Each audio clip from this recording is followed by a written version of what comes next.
Welcome to chapter 5th of part 2nd, applications of definite integral, and it is for 4 marks. 4 marks means one question of 4 marks or 2 questions of 2 marks. One is MCQ and one is short answer question, or 1 mark plus 3 marks. एवढं distribution होईल. याच्यापेक्षा जास्त distribution याचं होऊ शकत नाही. 4 मार्काचा एक question विचारला तर तो चांगला असेल. Area between parabola, area between circle and line किंवा सेक्टोरियल एरिया, अशा प्रकारचा प्रॉब्लेम 4 मार्काला विचारता येईल. Okay, now turn towards what is mean by applications of definite integral. In this concept we discuss about area under the curve.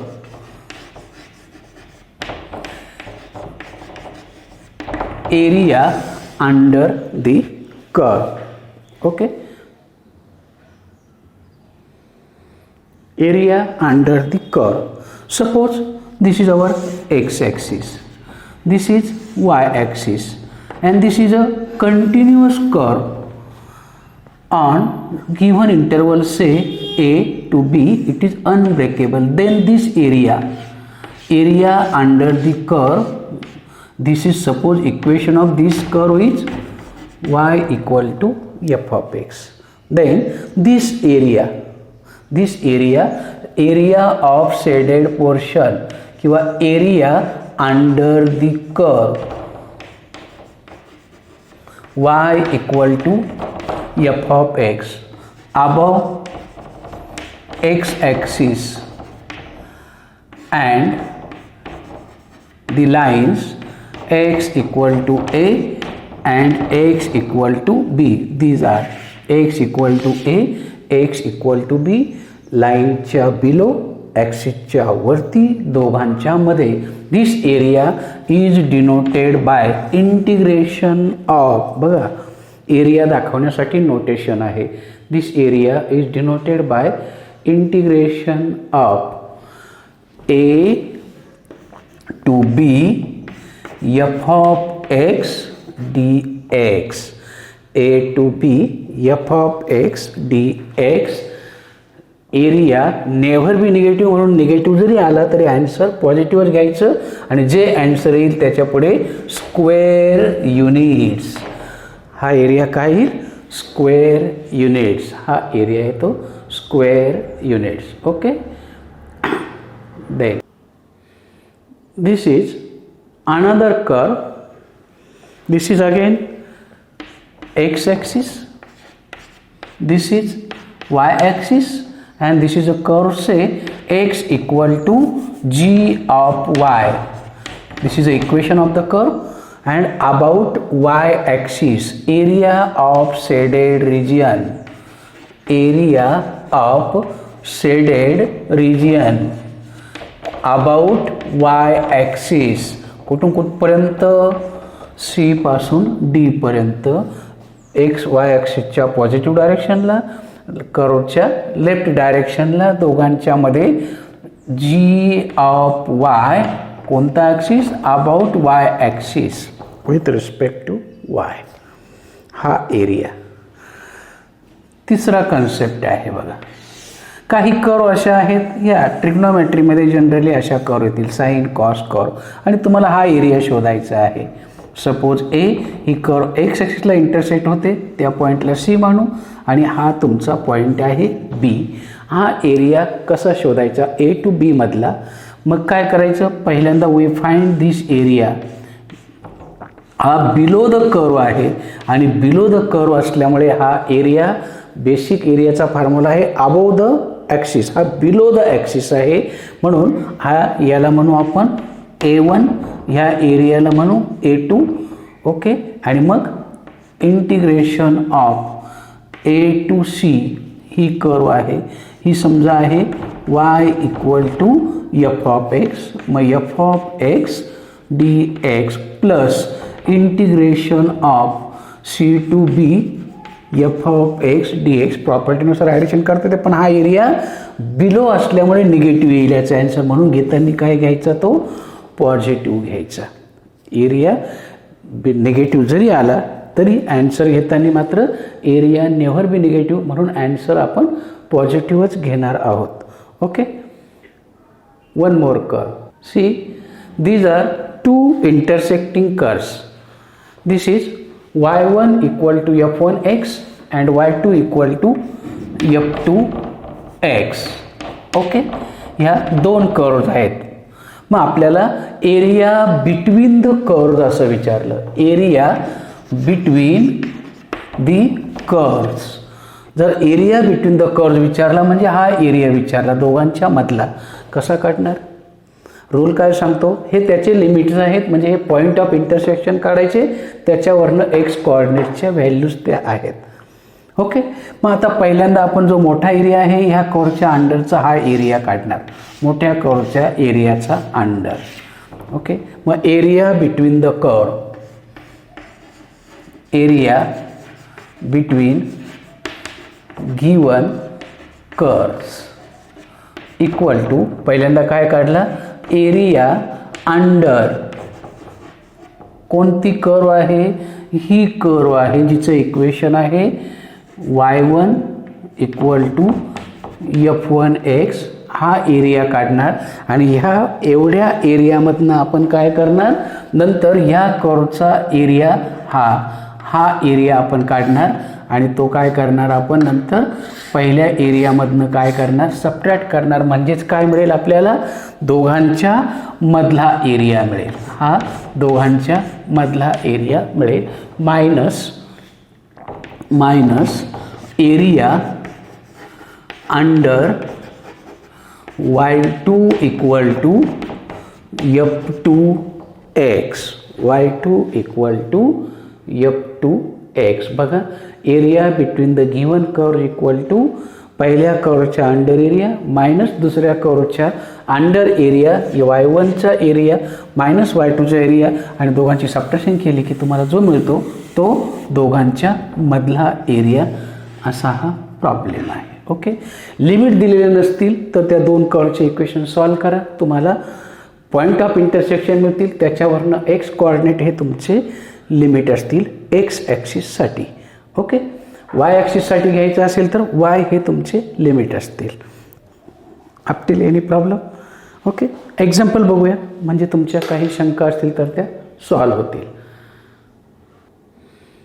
बघा problem, find the area of the region bounded by y equal to 2x, x equal to 0, x equal to 5 and x axis यांच्यामधला area.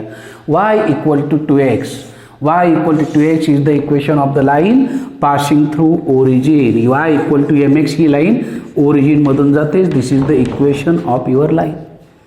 मग कुठपासून, 0 पासून. हा 0 आहे. 2x equal to say this is 5, ही तुमची line आहे. मग यांच्यामधला एरिया तुम्हाला काढायचा आहे, एरिया बाउंडेड बाय. मग रिक्वायर्ड एरिया किंवा area of shaded portion, required area equal to integration of from 0 to 5 x axis means with respect to x, y dx, and what is the value of y in terms of x, 2x dx, 2 constant, integration of x is x square upon 2 plus c, limit 0 to 5, upper limit lower limit करा, म्हणजेच 2 into bracket 25 upon 2 plus c minus 0 upon 2 plus c, and that is equal to 25 square units. That is equal to 25 square units and over. संपला problem. बघा पुढचा problem, find the area of the region bounded by y equal to minus X square comma X axis and the lines 1 to 4, म्हणजे x equal to 1 x equal to 4च्या मधला.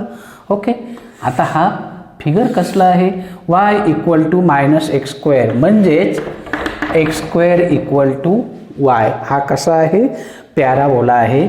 X square equal to Y square equal to, हा negative minus sine आहे म्हणून negative Y axis भोवतीचा हा parabola आहे.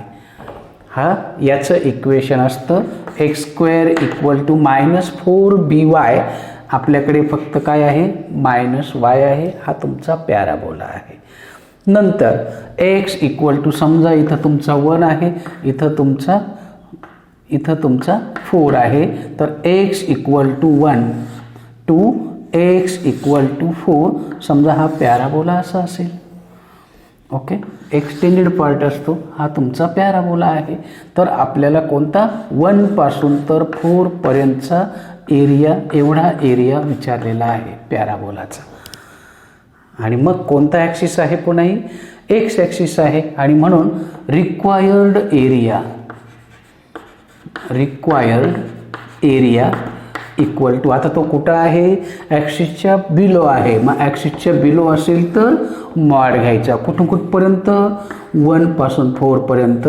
कोणत्या axis भोवती आहे, लिमिट कोणत्या ॲक्सिसची आहे, एक्स ॲक्सिसची आहे, dx. बाकी संपला प्रॉब्लेम. प्रॉब्लेम सिंपल आहे. 1 to 4 वायची किंमत आहे minus X square dx, minus common X स्क्वेअरचं integration X cube upon 3 plus C, आणि याला लिमिट आहे 1 to 4. जे ॲन्सर येईल ते मॉडमध्ये घ्या आणि बघा तुमचा ॲन्सर काय आलं ते.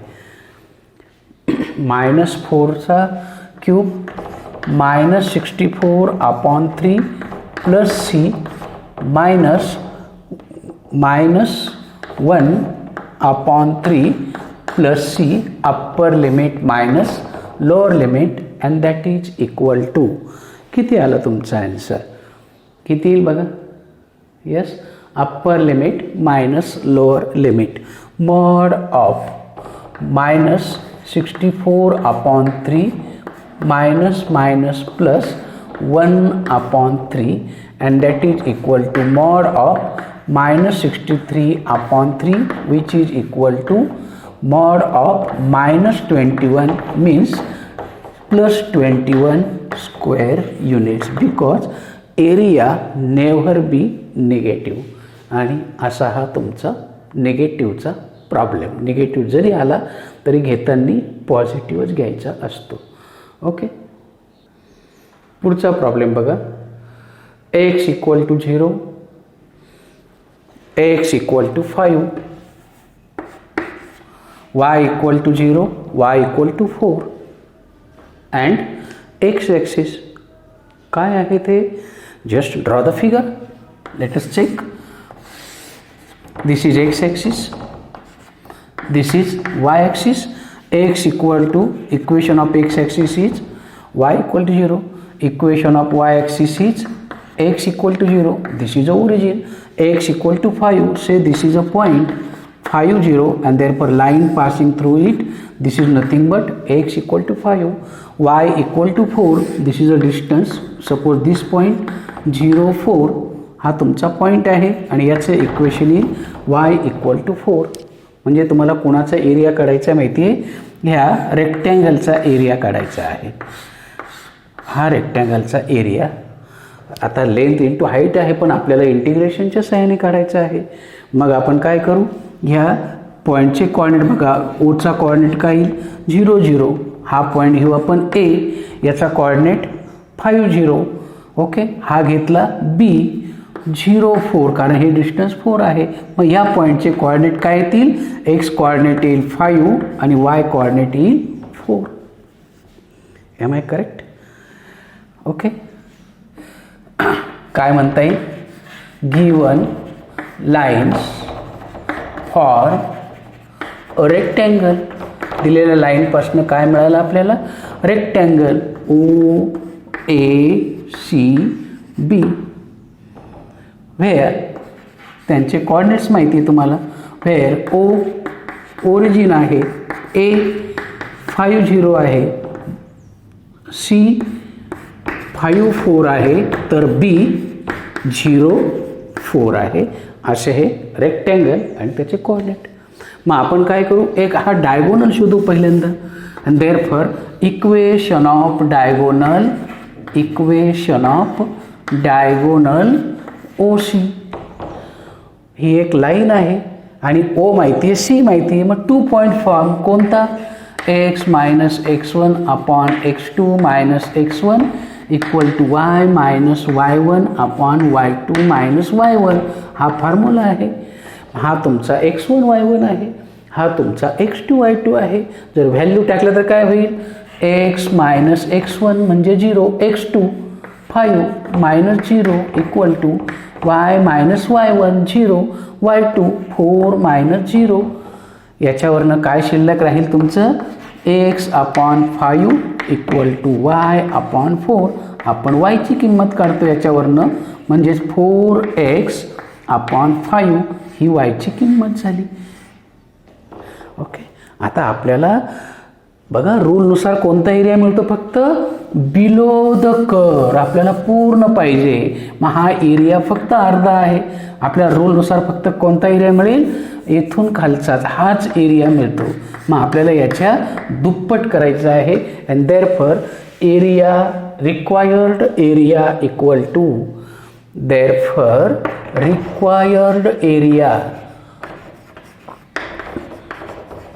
Equal to 2 times area under line OC. OCचा जो बिलो आहे त्याच्या दुप्पट एरिया तुम्हाला घ्यायला लागेल. And which is equal to 2 times कुठून कुठपर्यंत आहे, एक्स ॲक्सिसचे लिमिट घ्या 0 to 5 ydx. आणि ह्या yची किंमत कुठून टाकणार,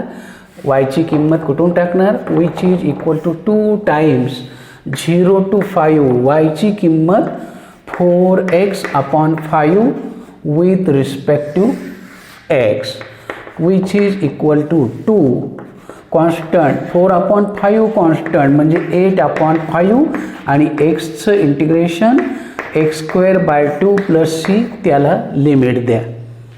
आणि बघा तुमचं ॲन्सर किती आलं, विच इज इक्वल टू, हा पण पुढे घ्या 2, नसेल तर राहू द्या, 8 upon 5 into bracket 25 upon 2 + c minus 0 upon 2 + c. Upper limit lower limit जाऊ द्या, काय शिल्लक राहील, 8/5 इंटू 25 अपॉन 2 बेचोक 8 5 5 आणि किती 20 स्क्वेअर युनिट्स. काय आला एरिया 20, काय आला एरिया 20 स्क्वेअर युनिट्स. बघा फॉर्म्युला प्लेन आहे. काय केलं आपण, फिगर काढली, एक रेक्टँगल तयार केला पहिल्यांदा, OACB त्याचे कोऑर्डिनेट्स लिहिले, त्याच्यावरनं डायगोनल OCचं इक्वेशन काढलं, ते आलं y equal to 4x upon 5. मग रिक्वायर्ड एरिया आपल्याला रेक्टँगलचा एरिया पाहिजे होता. मग आपण काय केलं, लाईनच्या अंडर एरिया घेतला, त्याच्या दुप्पट केला, 2 times area under the line OC from x equal to 0 to x equal to 5. म्हणून 2 टाइम्स 0 to 5 ydx फॉर्म्युला आहे. yची किंमत लाईनच्या इक्वेशनवरनं टाकली, नंतर 4 अपॉन 5 बाहेर घेतला म्हणजे 8 अपॉन 5 होईल. एक्सचं इंटिग्रेशन x² अपॉन 2 + c घेतला, त्याला अप्पर लिमिट लोअर लिमिट केला आणि मग तुमचा ॲन्सर आला. ओके, असा हा प्रॉब्लेम.